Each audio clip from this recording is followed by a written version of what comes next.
윤 부장님, 어? 제가 그 윤 부장님 저번에 임대 수업 들었던 거 그 노트를 제가 잠깐 봤었는데 아, 그런 거 보면 안 되지. 제가 너무 궁금해가지고 윤 부장님한테 궁금한 점이 몇 개 있어서요. 그 물어봐도 좀 괜찮을까요?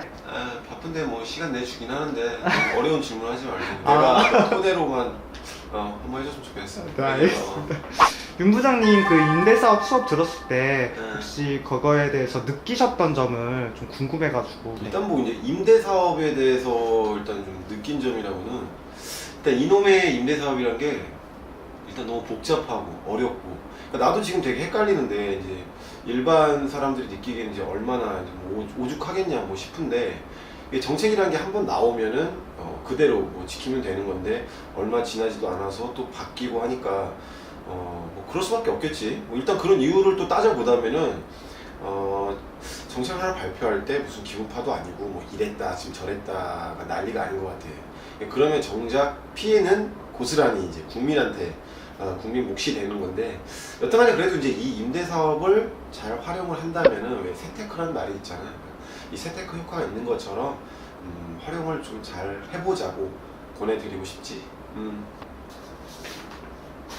그럼 또 궁금한 게 있는데 그 주택이 왜 그렇게 부족한지를 잘 모르겠어요. 이게 잘 따져보면은 이 전국적으로 지금 서울을 떠나서 모두 우리나라 전국적으로 주택 보급률을 따져보면은 100% 넘었어. 근데 하지만 이 100% 넘은 것들이 다 자가주택, 그러니까 소유를 하고 있는 건 아니잖아. 그러니까 즉 내 집이 아닌 집에서 살고 있는 이 세입자들, 임차인들이지, 세입자들이 있는 건데, 현재 우리나라 자가율이라는 건 내 집에 보유하고 있는 가구 수들, 그러니까 이 자가율이 몇 프로인지 알아? 정확히 말하면 55.9%지. 그러니까 56% 정도 되는데 지금 어떻게 따져보면 지금 60%가 안 돼. 그러니까 즉 40%는 이 세입자들과 이 똑같은 말인데 이제 세입자들, 임차인들이라는 건데, 그럼 그 세입자들을 위한 이 40%의 세입자들을 위한 정책이 있어야 하는 거잖아. 그러니까 그 중에 하나가 이 임대 사업인 거야. 근데 웃긴 게 이 선진국들도 자가율이 60% 정도밖에 안 된다는 거야.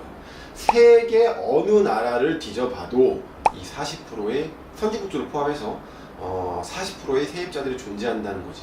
아마 좀 신기하지 않겠어? 그러면 외국 같은 경우는 세입자들을 위한 정책들이 어떤 것들이 있나요? 그럼 우리나라를 예를 들어서 이 단지 안에 10개 동이 있다고 치자고. 그러면 한 개 동이 임대 아파트라면은 어떤 현상이 일어나는 줄 알아? 이게 이 한 개 아파트 임대 단지, 그러니까 임대 아파트는 울타리를 쳐, 울타리를. 이게 되게 웃긴 건데, 이 말은 그러니까 경기를 두는 거야. 그러니까 임대주택들은 경기를 둬버려. 그러니까 무슨 혐오 시설도 아닌데 임대주택 단지가 들어서면은 뭐 자기네 집값이 떨어진다면서 뭐 서로를 기피하고 막 그러고 있는데, 지금 현재 우리나라가 그래. 그러니까 이런 것도 문제지만 더 큰 문제는 나중에 이 임대주택들이 노후화가 돼서 재건축을 해야 된다면은 어떻게 될까가 지금 난 개인적으로 되게 궁금한데, 이게 만약에 노후화가 돼서 새로 재건축을 한다. 그러면 새로 지으려면 이제 부수고 새로 지어야 될 거 아니야? 그럼 기존에 살고 있던 사람들, 그 사람들은 이주를 해야 돼. 이주를 어디다 해? 임대 아파트 사는 사람들이. 그러니까 이거를 나 이거 집을 지어야 되니까 나가줘. 이주를 한 3년 해야 3년 동안 어디 나가 있어. 그럼 얘들이 어디 나가 있을까? 아니요. 안 나갈 걸, 버틸 걸, 무조건 버틸 걸. 너 돈 없다. 뭐 이런 식으로 어쨌든 간에 버틸 거란 말이야. 그럼 과연 이런 정책은 어떻게 펴 나갈지가 솔직히 지금 난 개인적으로 되게 궁금해. 어쨌든 이제 외국 사례를 보면은 이 세입자들한테 임대료를 지원해 주는 방식이지. 그러니까 말 그대로 임대료를 지원을 해 주니까 어느 집이 어느 세대가 임대주택인지를 모른다는 거야. 어떻게 보면 이게 참 되게 좋은 제도지. 그러니까 우리나라도 빨리 좀 이렇게 좀 이런 제도가 좀 확대해 나가는 게 좋지 않을까 하는 바람을 가져보는 거지.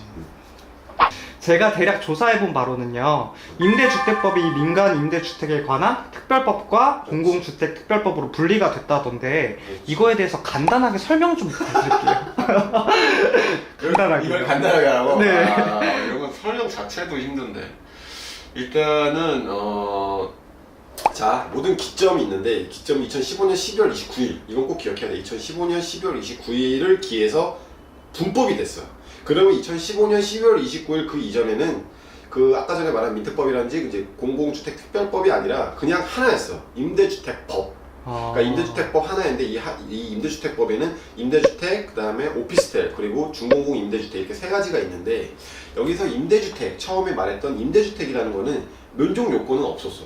그냥 임대주택 등록하고 5년만 채우면 돼.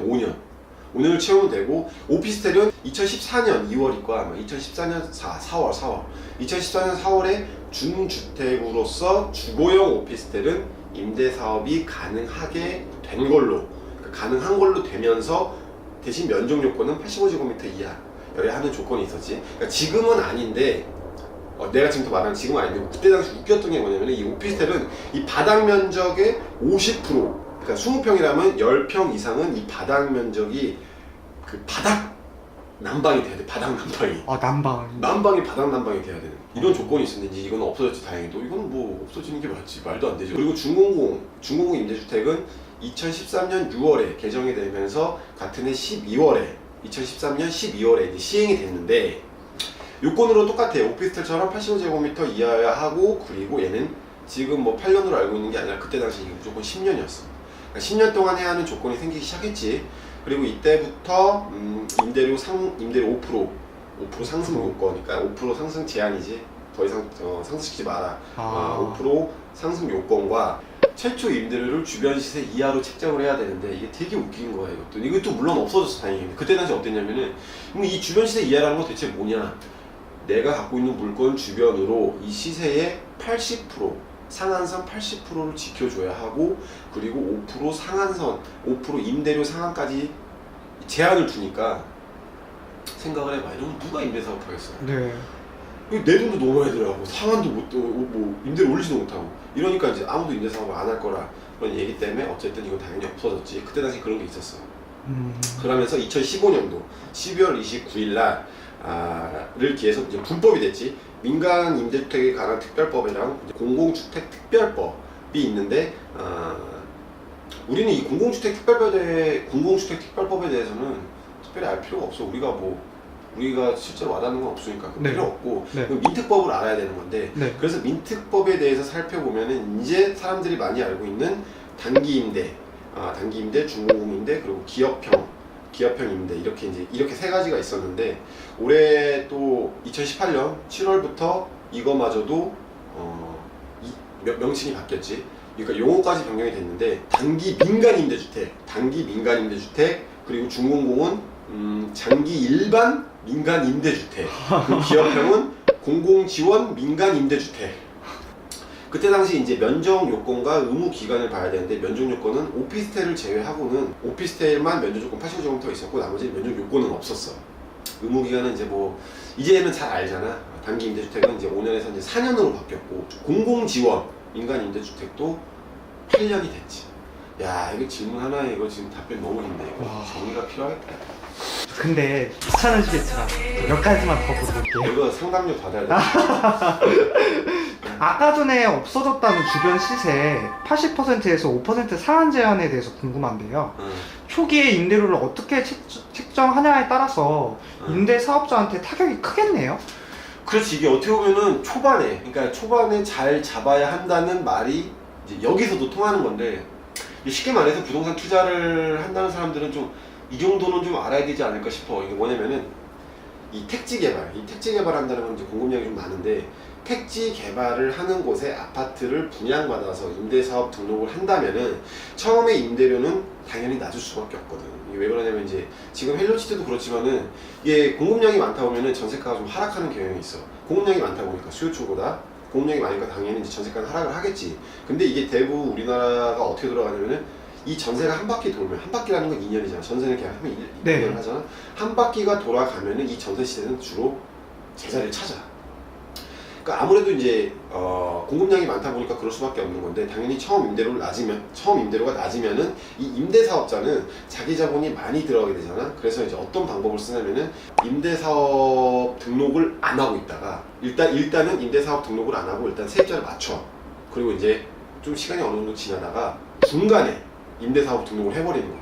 그러면 그 초기 임대료가 처음에 그 계약했던 금액이 아니라 이제 그 다음 이 중간에 개입이 됐기 때문에 그 다음에 전세 계약을 쓰는 금액이 초기 임대 금액이 되기 때문에 뭔지 알지? 그러니까 이런 식으로 사람들이 좀 머리를 많이 썼어. 이게 어떻게 보면은 잘 쓴 거지. 근데 지금 국회에 이제 법안이 발의된 게 뭐냐면은 내가 임대 사업을 등록했을 때 당시에 기존에 있던 임차인 전세 금액이 최초 임대료가 돼야 된다라고 지금 그 법안이 발의가 된 상태야. 발의야, 발의. 네. 통과는 안 됐어. 아직요? 아직 발의된 상태야. 근데 그래서 이게 지금 어떻게 될지는 아직 몰라. 현재 그런 상태라는 거지. 그러니까 그게 최초 임대료. 그래서 사람들이 그게 중요하다고 생각하는 거야. 그러면 임대 사업할 때 과태료인지 벌금인지 얘기도 있던데 대강 알아야 할 사항들이 어떤 것들이 있을까요? 일단 이 임대 사업을 하면 이제 지금 사람들이 과태료를 알고 있는데 벌금이라고 얘기하는 사람도 있어. 이게 원래 처음에는 임대 사업 때 당시 생길 때는 이게 맨 처음 벌금이었어. 벌금이었는데 지금 과태료로 바뀌었지. 이게 벌금 과태료 차이가 뭐냐? 일단 이 벌금이라는 거는 형사처벌 기록이 남는 거니까 형사처벌 기록이 남는 거고 과태료는 그런 기록이 남는 게 아니지. 지금은 이제 과태료로 된 거니까 어떻게 보면 좀 약화된 걸로 이제 보면 되겠지. 그러니까 여튼간에 9.13 대책으로 의무기간을 채우지 못하면은 과태료가 지금 현재는 1,000만 원이야. 근데 9.13 대책으로 인해서 3천만 원으로 상향을 시키겠다.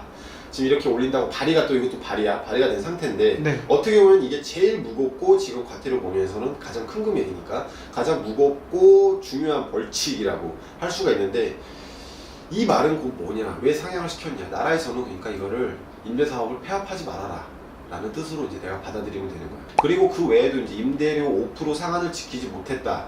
그러면 과태료가 500만 원. 그래서 편의 임대 계약서 작성을 안 하게 되면 이것도 과태료 500만 원. 그리고 주거용 오피스텔. 근데 이거 좀 웃긴 게 편의 임대 계약서 작성 안 하면 임대사업 등록을 얘네가 안 받거든. 근데 이제 이런 과태료가 있어. 임대사업 안 하면 과태료 500만 원. 얘네가 등록을 안 시켜주는데? 네. 또 이런 과태료가 또 있어. 아무튼 그래. 과태료 500만 원이고 주거용 오피스텔을 주거용으로 사용하지 않아도 얘는 과태료 500만 원 등등 이런 게 있고 또 더 많이 있는데 내가 그 외에도 다 알기엔 좀 무리가 있으니까 이 정도로 네. 아는 걸로 합시다. 감사합니다. 근데 부장님 아직 안 끝났어요. 그 부동산에서 소형주택, 국민주택이란 얘기가 나오더라고요. 근데 정확히 면적이 얼마만큼이고 소형이 국민주택 면적이 맞는 건가요? 그러니까 이제 사람들이 이거 뭐 국민주택이 규모냐 소형주택 규모냐 다들 알고 있는 게 다 그 전용 면적이 85제곱미터 이하로 알고로 있는데 틀린 말은 아니야. 맞아. 이 국민주택 규모는 85제곱미터가 맞고 이 소형주택에서 좀 이제 분리가 되는데 소형주택에는 보증금 산정에서 말하는 소형주택과 조특법, 조세특례 제한법에서 말하는 임대소득 감면 소형주택은 또 완전히 달라. 같은 말이라도. 이게 뭐냐면은 보증금 산정에서 말하는 이 소형주택은 현재는 전용면적이 60제곱미터 이하인데 이제는 2019년도부터는 40제곱미터로 이제 바뀌게 될 건데 이것도 아직 법통과는 안 됐지만 여기서 알아야 할 게 뭐냐면은 내년부터는 임대소득이 연 2천만 원 이하면은 분리과세를 시키겠다. 지금까지는 임대사업자들한테는 2천만 원 이하 같은 경우는 비과세였어. 세금을 안 받았다고. 네. 근데 내년 2019년도부터는 임대소득이 2천만 원 이하일 경우에는 분리과세를 시키겠다. 2억 원 이하 그리고 전용면적 40제곱미터 이하는 간주 임대료 산정 시 제외된다는 거지. 그러니까 이거 말고는 그냥 다 사람들이 일반적으로 알고 있는 전용 85제곱미터 이하라고 생각하면 될 거야. 그러니까 이렇게 다른 이유가 뭐냐면은 왜 얘는 40이고 60이고 85고 지금 이러냐면은 민특법은 국토부고 국세는 기획재정부, 지방세는 행정안전부 등 이렇게 복잡하게 지금 얽혀 있는데 이게 어떻게 보면 서로 대화들을 안 하다 보니까 지금 이렇게 복잡하게 얽혀 있다고 볼 수가 있는 거지. 부장님, 그러면 내년부터 분리과세 한다는 거에 대해서 조금만 더 설명해 주세요. 어떻게 사람들이 지금 되게 분리과세에 대해서 많이 궁금해할 건데, 그러니까 올해까지는 임대사업자가 임대소득에 대해서는 이제 비과세였는데 이제 내년부터는 임대수입이 2천만 원, 연 2천만 원 미만이면 분리과세. 그러니까 즉 이거에 대해서만 세금을 매긴다는 거고 2천만 원이 초과되면 이제 종합과세. 즉 다른 소득이 있으면 다른 세금들을 합쳐서 세금을 책정하겠다는 건데 그렇게 되면 당연히 종합과세가 세금이 좀 더 많이 나오지 않겠어? 그치? 네. 그러면 여기서 이제 절세 방법이 몇 가지가 있는데 예를 들어서 이제 1주택자라면은 기준 시가가 9억 원 이하인 사람의 임대 소득은 비과세에 해당이 되는데 그러니까 즉 거주하는 주택, 내가 거주하는 주택은 전세나 월세로 살고 본인이 소유한 주택에 대해서 임대 수입은 비과세라는 거고, 그리고 2주택자라면 월세가 2천만 원, 월세를 2천만 원 이하로 낮추고 차라리 올릴 거면은 보증금을 올리는 게 낫지. 왜 그러냐면 2천만 원 이하를 지켜야지 분리과세가 당연히 나으니까. 그리고 이제 3주택자라면 좀 복잡해지는데, 그러니까 전세 보증금까지도 이제 그때는 간주임대료 수입에 포함되기 때문에 좀 복잡해지는 건데, 여기서 아까 전에 말한 기준이 기준 시가가 2억 원 이하, 그리고 전용 면적 40제곱미터 이하는 이 간주임대료 산정 시 주택수에서 제외를 해요. 그러니까 이거를 잘 활용하는 게 이제 나을 것 같은데, 이게 만약 법이 통과가 된다면, 이게 지금 나와 있는 거는 2021년 말까지 적용이 되니까 이런 것도 잘 알아두면은 유용한 팁이 되겠지.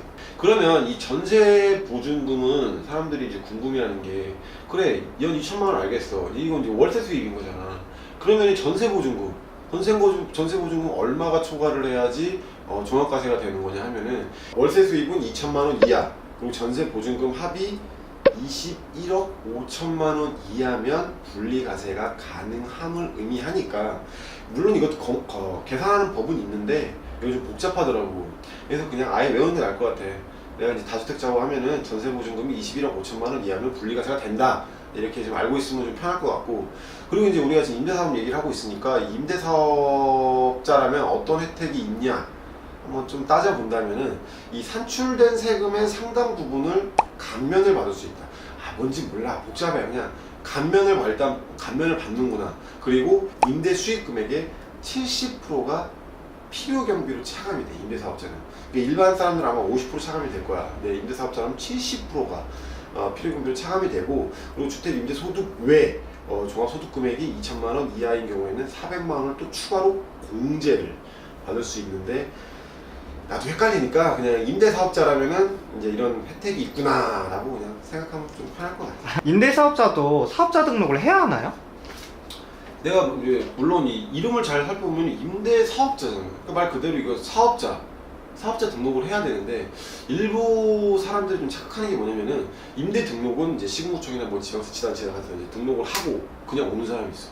이거 되게 잘못된 건데, 이거 등록은 등록이고, 또 하나 가야지. 세무서에 가서 사업자 등록을 해야 된다는 거야. 이 만약에 안 하게 되면은 뭐 미등록 가산세 같은 것도 이제 발생한다는 걸 알아야 하니까, 일단은 무조건 나는 두 가지를 알아야지. 임대사업 등록을 하고, 그리고 세무서에 사업자 등록을 한다. 물론 이제 초반에 등록하는 사람들은 이런 건 알고 있어야지. 그러니까 사업자 등록을 해야 한다. 그러면 부장님이 생각하시기에 임대사업의 큰 혜택은 어떤 게 있다고 보시나요? 물론 많은데, 그래도 지금 딱 떠오르는 거라면은 2011년도, 그렇지, 2011년도에 생긴 이 임대주택자의 거주주택 비과세 특례, 거주주택 비과세 특례가 아닌가 싶은데, 이게 임대주택은 주택수에 포함이 안 된다는 생각하는 사람들이 어떻게 보면 이 특례 때문에 지금 이런 생각을 하는 것 같은데, 예를 들어서 집이 세 채라면 이 양도세 중과를 피하기 위해서는, 내가 지금 현재 이 집을 살고 있어. 그러면 나머지 주택 두 개를 임대사업을 등록을 하는 거지. 그럼 임대사업 등록을 하고, 얘가 거주 요건을 지켜야 되는 건데, 거주 요건이 뭐냐면 2년 실거주를 하면은 이 집을 팔았을 때 비과세를 받는다. 임대사업 등록을 얘 나머지를 하면은, 이런 혜택이 어떻게 보면 되게 큰 혜택인 거지. 그러니까 이게 가장 큰 혜택이 아닐까 싶어, 개인적으로. 만약에 단기 임대 사업자가 준공공 임대 사업으로 변경을 한다면 기간 인정은 어떻게 되나요? 이게 지금 좀 말하면 되게 복잡하고 사람들이 되게 궁금해하는 부분인 건 맞는데, 일단 쉽게 말하면 이 기간, 내가 단기로 했다가 중공공으로 바꿨다 이제 바꾸는데, 그럼 내가 그 전에 했던 이 단기 임대 기간을 인정을 해줄 거냐 안 해줄 거냐, 지금 이 부분인 거야, 쉽게 말하면은. 근데 되게 웃긴 게 100% 인정을 해주는 것도 있고 50% 인정을 해주는 것도 있어. 그러니까 두 개가 답이야. 100% 인정해줍니다, 이것도 답이고, 반만 인정해준다, 이것도 답이야. 이게 민특법하고 조특법을 따져봐야 되는 건데, 민특법에서는 100% 인정을 하고 조특법에서는 50% 인정을 해. 근데 여기서 이제 가지를 또 쳐야 돼. 가지를 쳐야 되는데, 자, 민특법을 먼저 얘기하자면 100% 인정해놨잖아. 그래서 이제 그럼 만약에 내가 단기 임대가 4년짜리인데 2년만 등록을 하고 중공고로 바꿨어. 그럼 이걸 인정을 이제 100% 인정이니까 2년을 인정해줄 거 아니야? 그럼 중공고 내가 아까 몇 년이라고 했었어? 8년이잖아? 지금 8년인데 얘는 지금 2년을 했기 때문에 100% 인정이라고 했기 때문에 2년을 채워주니까 앞으로 몇 년을 더 하면 돼? 6년이요. 그렇지. 네. 그걸 되게 힘들게. 그러니까 얘는 6년을 채우면은 되는 거야. 네. 이게 얘는 100% 인정이라는 거고. 네. 그럼 예를 들어서 이 민특법이 100% 인정이지만은 네. 단기 임대 4년을 100% 채우고 아니야 이렇게 하면 좀 어려워. 얘는 지금 단기를 등록을 하고 4년을 초과하고 6년을 채운 다음에 그러면은 중공고로 8년짜리를 등록을 한다. 그럼 일반 사람들이 생각하기에는 난 6년을 했기 때문에 2년만 채우면 더 되지 않겠어? 이렇게 생각을 많이 할 거란 말이야. 네. 근데 그게 아니라는 거지. 100% 인정이라는 거는 역산해서 계산을 하기 때문에 얘는 단기 임대 충족 요건이 몇 년이라고 했어? 4년이라고 했잖아. 네. 아무리 네가 6년을 채웠더라도 너는 4년 인정, 100% 인정. 그러니까 이 4년에 대한 요건을 채웠기 때문에 앞으로 너는 6년 했지만은 넌 4년을 인정하고 4년만 더 하게 되면은 8년을 채운다는 거지. 중공고는 이제 뭐랄까 요건을 갖췄다는 거지. 네. 이제 조특법을 넘어가자고. 100% 네. 인정했고 그럼 조특법 50% 인정이라고 했는데 네. 그럼 50% 인정을 어떻게 하냐? 예를 들어서 얘도 똑같아. 단기 임대를 지금 등록을 하고 2년을 채우고 중공고로 변경을 하려고 한단 말이야. 그러면 얘는 어떻게 되냐? 중공고 몇 년이라고? 8년이요. 그래. 그럼 얘는 지금 몇 년을 채우냐면 7년을 채워야 돼. 이상하지? 네. 2년을 했는데. 네. 근데 내가 50% 감면이라 50% 감면이다. 50%로만 인정해준다 그랬잖아. 네. 그러니까 얘는 2년 중에 1년만 인정을 해주고 앞으로 7년을 채워야지 8년의 조건을 충족하게 되는 거야. 근데 여기서 이것만 50% 채운다고 생각하면 안 되는 게 또 하나 기억해. 또 5년, 최대 5년의 범위 안에서 인정을 해주는 게 있어. 이게 뭐냐면은 단기 임대를 얘가 만약에 12년을 채웠어. 단기 12년을 했단 말이야. 그리고 중공고로 변경을 했어. 그럼 나는 나는 10년 했기 때문에 나는 얘를 바꿔도 나는 다 되지 않을까? 그럼 변경 만약에 예를 들어서 조특법이 50% 인정을 했으니까 12년을 채웠으니까 나는 6년을 인정해 주니까 앞으로 2년만 하면 되겠네? 이게 아니라는 거지. 이것도 왜 그러겠어? 5년의 범위 안에서 인정해 준다고 했잖아. 네. 그러니까 얘가 아무리 반은 토막을 해도 6년이지만은 5년의 범위 안에서 인정해주겠다고 했으니까는 얘는 5년을 채운 거야. 그럼 앞으로 3년을 더 임대사업을 해야지만 요건이 충족이 되는 거지. 아. 이렇게 되는 거야. 그러니까 민특법, 조특법 가지를 치고 그리고 내가 이제 그 요건을 이제 단기 임대 요건을 다 채웠냐, 요건을 다 못 채웠느냐 이제 이런 가지를 또 두 개 더 채워야 되는 상황이 되는 거야. 아. 되게 복잡한데 이게 왜 그러냐면은 일단 민특법은 임대 의무 기간을 정한 법이야. 그러니까 예를 들어서 너 이거 못 채우면 뭐 과태료를 가할 거야. 이런 건 민특법이야. 네. 민특법이고 조특법은 뭐라면 세금 혜택을 받기 위한 기간을 정한 법이야. 그럼 내가 이걸 했기 때문에 너는 뭐 양도세를 뭐 면제해줄게, 뭐 감면해줄게, 면제하지, 뭐 감면해줄게 이런 부분은 이 요건을 채워야 된다는 거야. 세금 부분을 혜택을 받으려면 조특법의 요건을 충족시켜야 된다는 거지. 만약에 이 모든 법을 다 난 혜택을 다 받고 싶어. 그럼 어떤 법을 따라야겠어? 조특법이 더 세다고 했잖아. 50%밖에 인정 안 해도 되니까. 안 해준다고 했으니까. 그럴 바에는 그냥 이 조특법의 요건을 충족을 시킨다면 당연히 민특법은 다 범위 안에 있으니까 다 충족이 되겠지. 그러니까 어떻게 보면 이제 부동산은 뭐 시간 싸움인 거지 뭐. 그러니까 조특법을 따르는 게 오히려 더 낫겠다 싶은 생각이 있지. 야 이거 복잡한데 이거 이해했으면 대단한 거다. 그러면 임대사업 등록을 인터넷으로 할 수 있다던데 그거 어떻게 하면 돼요? 인터넷으로 일단 한마디로 얘기하면 인터넷으로 돼.